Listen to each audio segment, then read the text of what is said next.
ओम वासुदेवाय नमः। आप सभी का मेरे YouTube चैनल पर स्वागत है।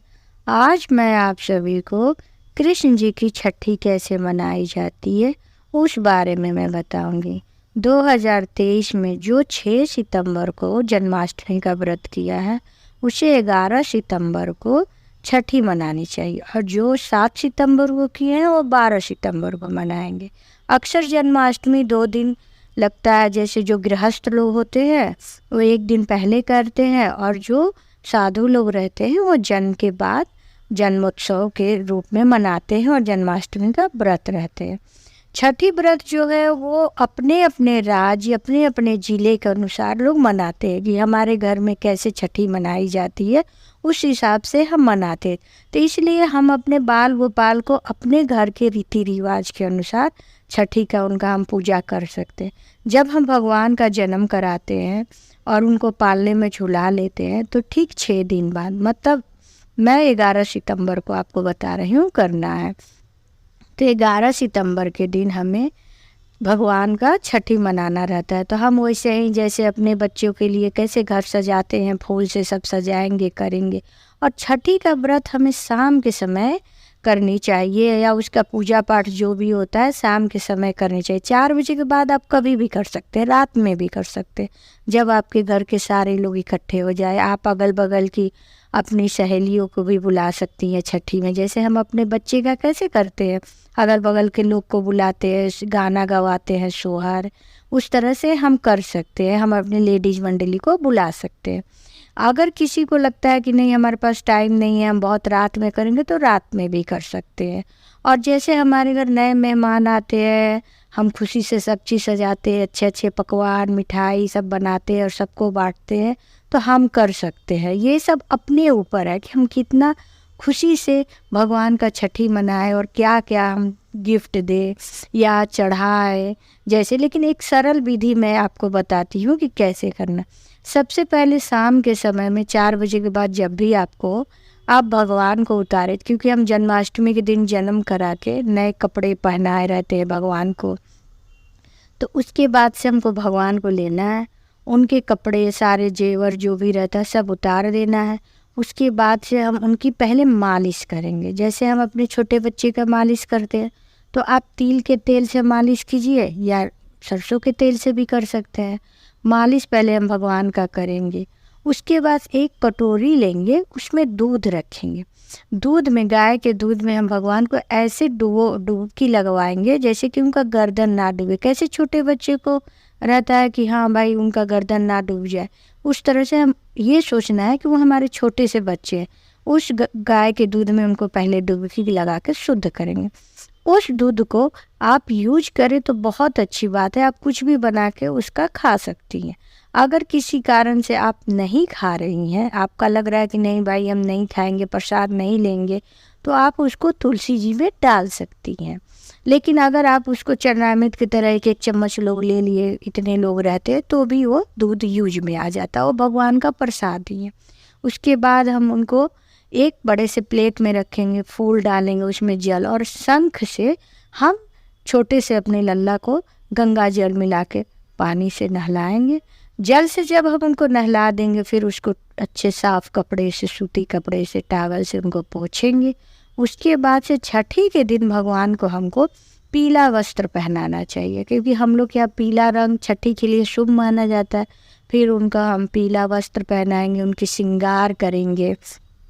बाल बहुत लोग लगा देते हैं, मुकुट पहनाते हैं, बांसुरी, उनके हार, पायल, पंजेब सब पहनाते हैं, उनका हम श्रृंगार करेंगे। और इस दिन काले मोती का नजरिया जो हम कहते हैं कि बच्चों को नज़र ना लगे, हम लोग अपने बच्चों को पहनाते हैं छठी के दिन, वैसे ही हमें काले मोती की नजरिया मार्केट में मिलती है, या हम काला मोती खुद से लेके उसको धागे में बना के उनके हाथ पैर में बांध देंगे कि हमारे बच्चे को नज़र ना लगे।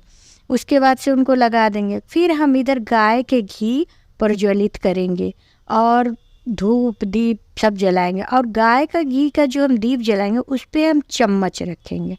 चम्मच पे हम काजल बना लेंगे या कटोरी, जैसे आप बनाना चाहे। काजल जब बन जाएगा तो हम क्या करेंगे, उस काजल को भगवान के आँखों में थोड़ी थोड़ी लगाएंगे, कान के पीछे लगाएंगे, हथेली दोनों पे लगाएंगे, पाँव में लगाएंगे।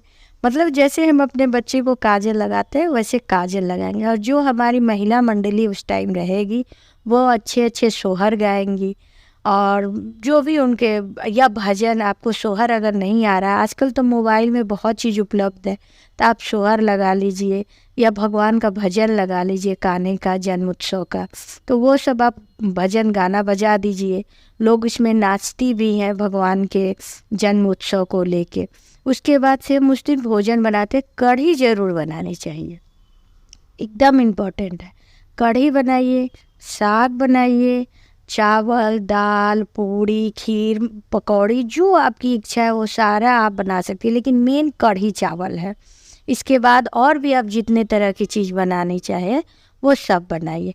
और भगवान के भोजन में, खास करके विष्णु भगवान के कोई भी भोजन अगर रहता है उसमें लहसुन प्याज बिल्कुल वर्जित रहता है, और किसी भी भगवान के भोग में हमें लहसुन प्याज का उपयोग नहीं करना चाहिए, बिल्कुल नहीं।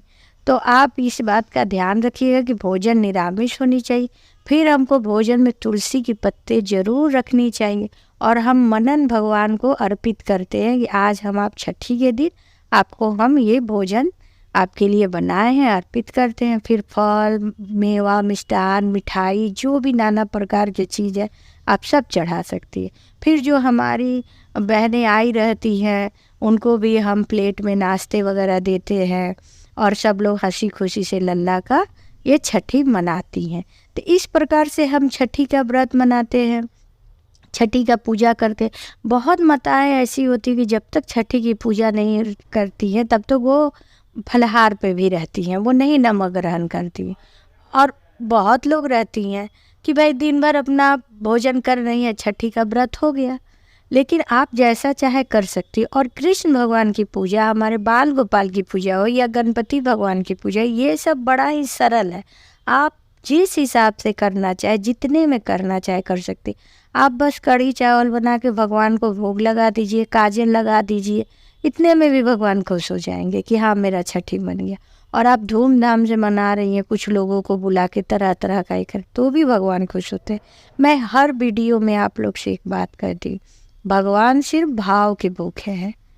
हम अपने खुशी से जितना चाहे तरह तरह से सजावट कर ले, नाना प्रकार के भोग लगा ले, वो हमारी इच्छा है, श्रद्धा है, करनी चाहिए। अगर हम संपन्न हैं और हमारे पास सामर्थ्य है तो हम दान उपदान करें, सब चीज़ करें। जैसे अब छठी के दिन जब हम ये सब कर लेते तब कुछ पैसा ले ले, वस्त्र ले ले, जेवर ले, जो इच्छा करे आप लेके 7 बार भगवान के ऊपर से वार के वो हमको किसी को दे देना चाहिए।